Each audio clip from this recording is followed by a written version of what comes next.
Jajaran Polsek Busungbiu kembali mengamankan pelaku pencurian dengan pemberatan di wilayah Ume Dewi Jembrane.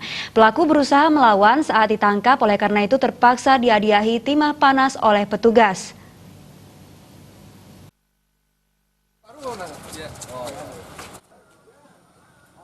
Pelaku Ikomang Astike alias Leko tak kuasa menahan sakit akibat dihadiahi timah panas pada betis kanannya karena berusaha melawan petugas saat hendak ditangkap. Tersangka Leko merupakan tersangka kasus pencurian perhiasan emas dan uang serta penggelapan sepeda motor di wilayah Ume Jero, Seririt, Buleleng. Pelaku sendiri melakukan aksinya dengan menyamar sebagai petani. Pelaku masuk ke dalam rumah dengan merusak pintu dan masuk ke dalam kamar milik korban dan mengambil barang di almari pakaian yang ditinggal sembahyang ke Pura Besakeh. Pelaku sendiri berhasil ditangkap di Desa Medewi saat berupaya menghindari pengejaran petugas. Kapolsek Busungbiu Agus Dwi Wirawan mengakui terpaksa melakukan penembakan di kaki pelaku lantaran melakukan perlawanan saat akan dilakukan penangkapan. Ternak. Kemudian setelah dia memelihara ternak, dia melakukan pencurian. Awalnya dia mencuri cincin.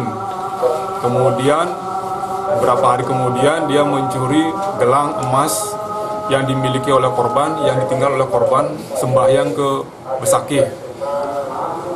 Mendapati dirinya dilaporkan, si tersangka ini kabur ke wilayah Desa Madewi, Pekutatan. Itu kejadian tanggal 20 ya, tanggal 20 Januari kejadiannya. Kita terima laporannya, kita olah TKP berdasarkan fakta-fakta hukum yang ada di TKP, kita kembangkan dan mengarah kepada saudara Leko. Sementara tersangka mengakui kesalahan yang dilakukannya. Tersangka terpaksa melakukan aksinya lantaran terlilit utang dan tidak mampu untuk membayarnya. Petani. Itu untuk apa? Hasil curiannya kok kapan? Hasil curian itu apa kok? Untuk pakai bayar hutang. Bayar hutang. Apa ya? Pakai bayar hutang sama makan. Sekarang menyesal ya? Saya menyesal dengan perbuatan saya.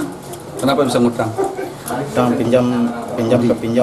Judi, rentenir ya? Lobang. Ya. Suka judi? Tidak, Pak. Dari penanganan kasus tersebut, pelaku disangka melakukan tindakan pidana pencurian dengan ancaman hukuman 7 tahun penjara. Komang Yuda, Bali TV.